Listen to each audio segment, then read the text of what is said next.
knife is my pen today. My pen is a knife. This has been a constant fact in my life. I defined this fact for myself early in my life. Did I? I did. Paper is a good surface to write on, but lack of paper has not prevented me from writing. Writing is the action that carries me through my life. Writing is what leaves a mark on my life wherever I move. Move. I began moving through this world with reluctance. Age 12, I moved to this house. Moved from Chatham to London. Once I start moving, I find it become the vector of my life. I admit it now. It's a vector that grows appealing to me as I grow up. So, my life travels through this house during my adolescent stave. And as it does, I leave a breadcrumb trail of my carved initials throughout it. Carved on the attic ceiling, on the brick window ledge, other places. Why? These were efforts driven in a spirit of romance. Carving a trace of myself on this place felt important to me. I was following the romantic notion that if I left a map of where I had been, romance may follow up behind me, catch up, and overtake me. When I left Chatham, age 12, I left my love behind.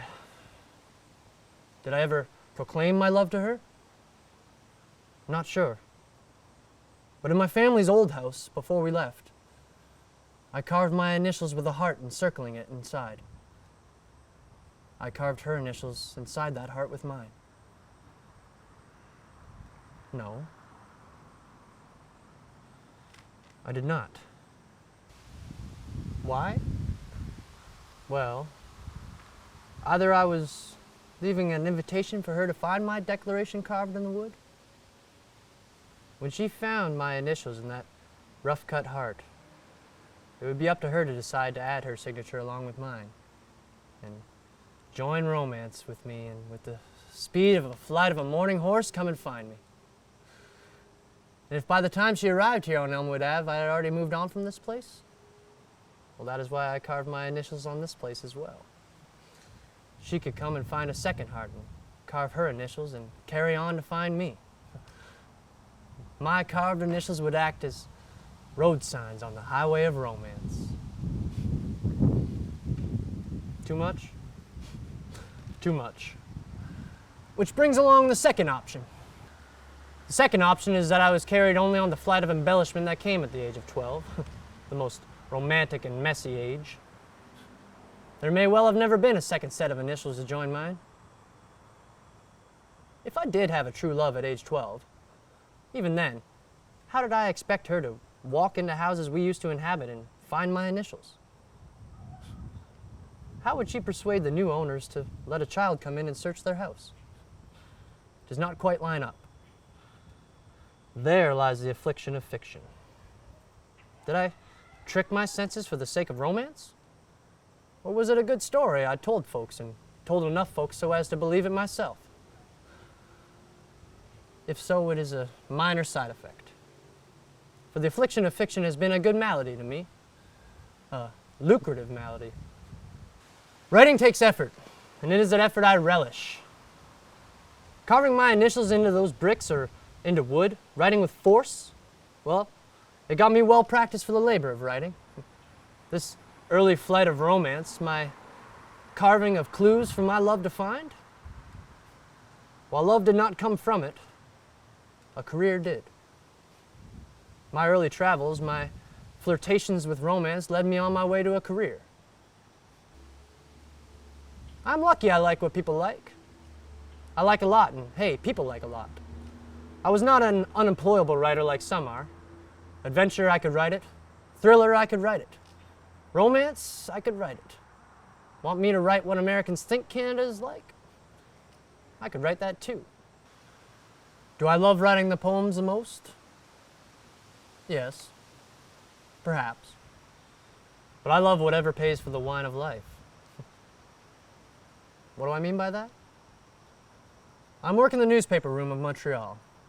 Montreal is fine, better than Toronto. But what is that glistening off to the south? I feel the pull and let my career slip into the United States of America. I can make money for being a writer in America. And what's better, there's stuff to spend money on in America. They have the system worked out. Forget the poetry. I can make more money writing screenplays than the top lawyers in London could ever dream of earning. The Perils of Pauline, The Iron Claw. I learn the formula and I manufacture scripts. In return, I manufacture a lifestyle for myself of exclusive clubs, high society, and fantastic flames. Wherever I went, I left a trail.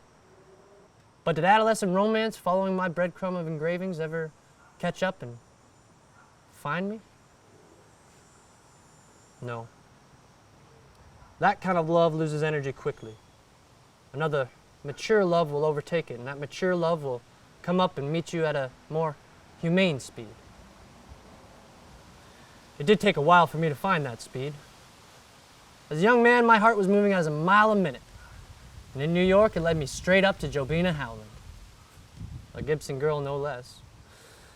But we could not slow down, and our marriage spins out after 10 years.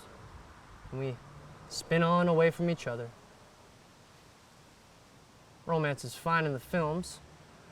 It is fine in the printed word, but it is a mess in real life. I resent the romantic streak in myself. I still do. Do I? No. I love the wine of life too much to ever turn my back on it. And my lineage of engravings was a useful trail to leave, nonetheless. For as I begin to look back on my life, I can trace my track with confidence. I have a pretty good map. I can start to see my life's journey with accuracy. Accuracy. And I'm thankful I can begin to discern the details of my life from the embellishments I embroidered into it for the sake of a good story. For without the details, all I would have are the romantic mists that could have muddied the record of my life.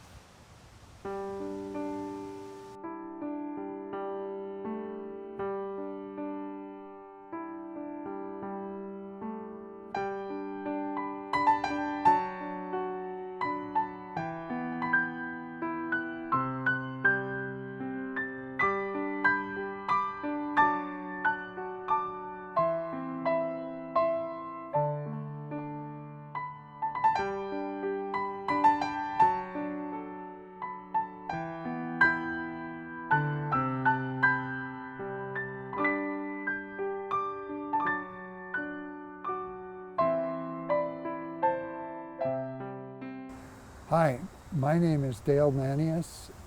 My wife and I have lived in this house for 37 years. It was the boyhood home of Arthur Stringer. And when I was doing some renovation one time in the attic, I lifted up the attic floor to put down a new floor. I found this piece of wood, which was the paneled ceiling from the bedroom down below. And it's signed in chalk by Arthur Stringer, A.J. Stringer, February 3rd, 1889, Sunday at noon. I guess he didn't go to church that day. He would have been about 15 years old. And obviously they hadn't put the floor down for the attic. I really got into collecting his books. So here's an anthology of his poems. It's called Arthur Stringer, Son of the North, and there's a nice picture of him looking very rustic, or you might say northern. He's out in the woods. And then another more business-like picture of him in another anthology. He really wanted to be known more as a poet than an author of novels. Here's one of his early books, The Woman in the Rain and Other Poems. And a lot of the books that I've bought have his signature in it, and it didn't matter when it was over a 50-year period, it was exactly the same all the time. I've got here his Prairie trilogy. It starts with the Prairie Wife, and then the Prairie Mother, and the Prairie Child.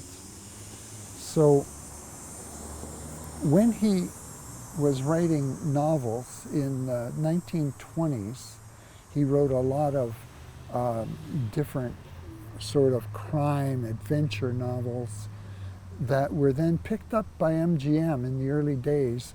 They had just gotten out of the silent movies into talkies, and I have some paperwork that shows what he was paid for every one of his books when it went to MGM. And he was getting around $5,000 to $10,000 per book. And he would write maybe 3, 4, or 5 books per year. So he was pulling in, at that time in the 20s, around $50,000 a year, which would be like millions of dollars, I'm sure, today, 100 years later.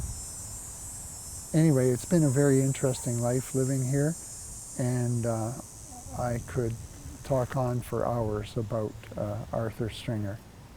Thank you.